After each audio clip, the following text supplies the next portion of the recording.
Allez, on va corriger cet exercice. Donc, on vous dit soit Tn, la suite définie pour tout entier naturel n, non nul. Donc là, c'est important, ce sont tous les entiers naturels n qui ne sont pas égaux à 0. Donc n doit être différent de 0. Par t indice n égale 2 sur n, en effet, n ne peut pas valoir 0, car 2 divisé par 0, ça n'existe pas. Donc c'est pour ça que ce sont tous les entiers naturels n non nuls. Par t indice n, donc là, le n ici, c'est le même n qui est là, donc 2 sur n plus 1 sur n plus 1, c'est le même n qui est là. Donc question 1, calculer t indice 1, donc t indice 1, c'est donc égal à 2 sur 1 plus 1 sur 1 plus 1. Donc je vais laisser la forme de fraction exprès, donc 2 sur 1 plus 1 demi. Pour additionner deux fractions, on doit les mettre au même dénominateur, donc là on va multiplier par 2, et donc au numérateur fois 2. Donc ça donne 4 demi plus 1 demi, les deux fractions le même dénominateur, donc ça donne 4 plus 1 sur 2, et donc ça donne 5 demi. Forme irréductible. Ensuite, t indice 2, ça nous donne donc 2 sur 2, plus 1 sur 2 plus 1, ce qui donne donc 2 sur 2, plus 1 tiers.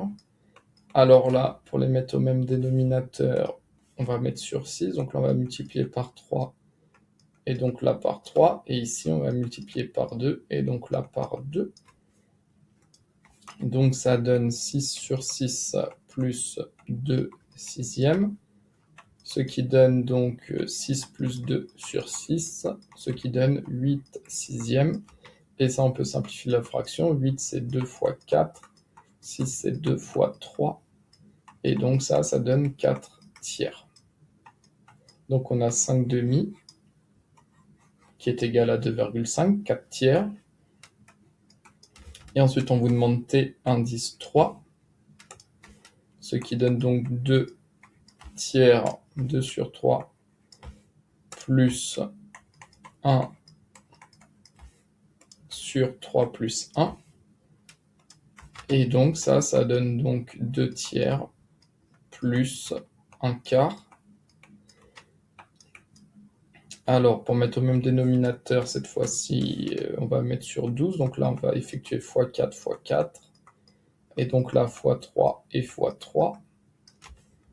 Donc ça donne 8 sur 12 plus 3 sur 12, ce qui donne 8 plus 3 divisé par 12. 8 plus 3, ça donne 11 sur 12. Alors, si on vous demande de conjecturer les variations de la suite, donc 5 demi, vous savez que ça vaut 2,5.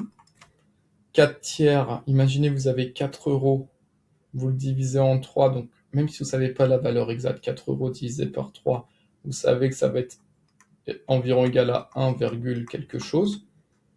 Et là, 11 sur 12, vous savez que si vous avez 11 euros et que vous le divisez en 12 personnes, bah, ça vous fera environ 0,80 et quelques, donc 0,99 quelque chose. Donc en fait, la suite a fait 2,5, environ 1, quelque chose, et l'autre environ 0,9 quelque chose. Donc en fait, la suite, on peut conjecturer que la suite semble être décroissante. Voilà, donc même sans calculatrice, on peut supposer ces variations, on peut supposer que la suite est décroissante.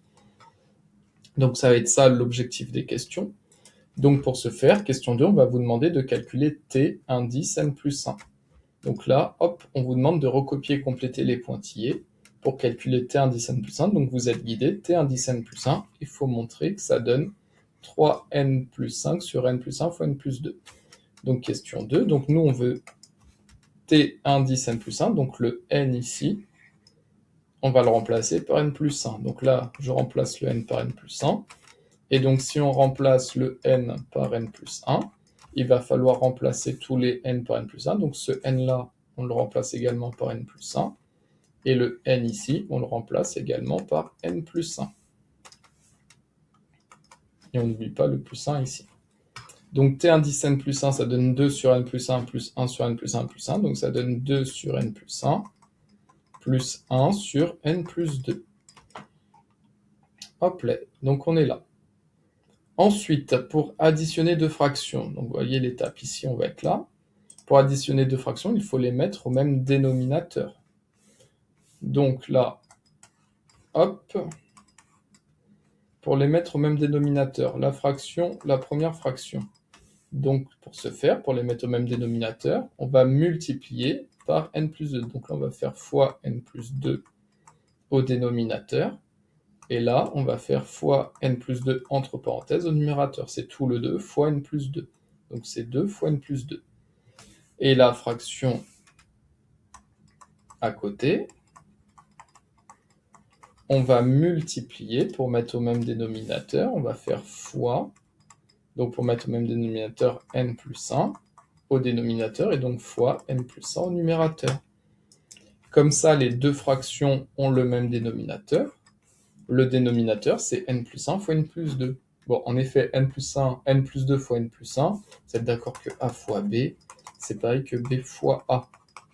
A fois b égale b fois a dans les sommes des nombres réels.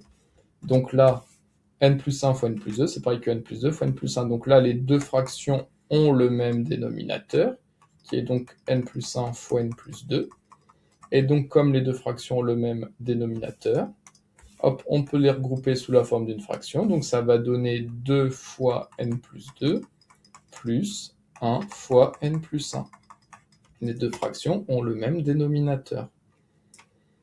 Et donc, hop, ça va donner donc 2 fois n 2n, 2 fois 2 plus 4, plus 1 fois n, donc plus n, plus 1, sur n plus 1 fois n plus 2. Et donc, on trouve bien 3n plus 5 sur n plus 1 fois n plus 2. Et c'est exactement ce qu'on devait montrer. 3n plus 5 sur n plus 1 fois n plus 2. Alors, en fait, il n'y a pas de question 3. Ensuite, c'est une erreur.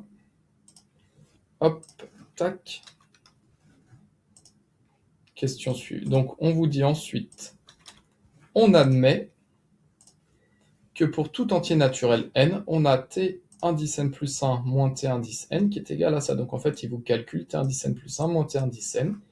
Donc, t indice n plus 1, il est là. En gros, ils vous ont fait t indice n plus 1, ils ont fait ça, moins t indice n, donc moins tout ça, et on trouve cela. Voilà, ça, ils vous le font.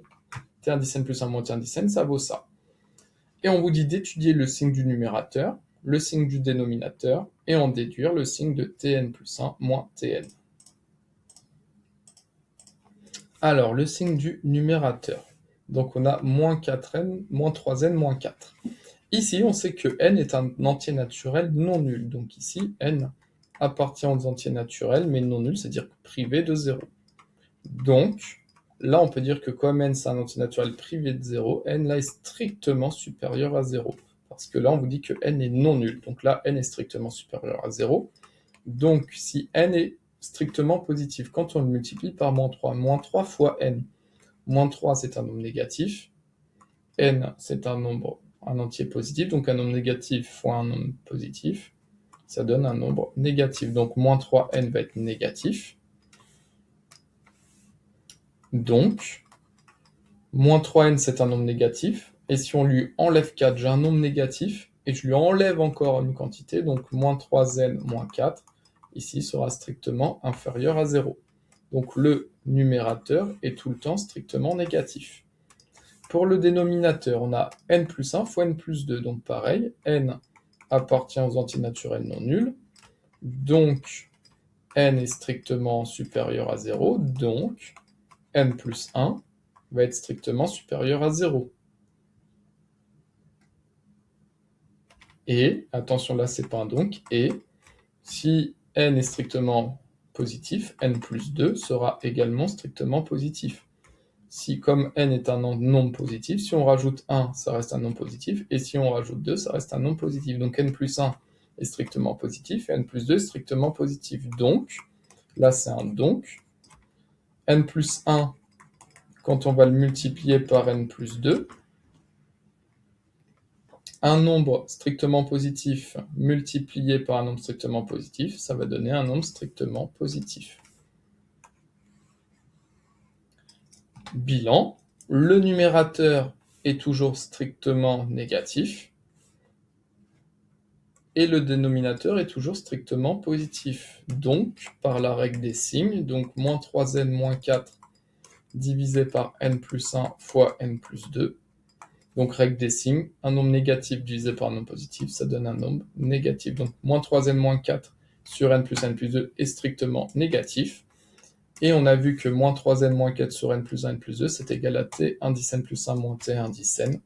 Donc, t indice n plus 1 moins t indice n est toujours strictement négatif. On a le signe de cela, et en déduire les variations de la suite tn, donc plus tn à gauche plus tn à droite, donc t indice n plus 1 est strictement inférieur à tn. Et là, c'est la propriété du cours. Lorsque pour tout n, t indice n plus 1 est strictement inférieur à tn, c'est-à-dire que le terme qui vient après est toujours inférieur au terme qui le précède, donc d'après le cours, la suite est décroissante. Donc la suite tn, entre parenthèses, est décroissante, parce que le terme qui vient après est toujours plus petit que le terme qui le précédait. Donc la suite tn est une suite décroissante.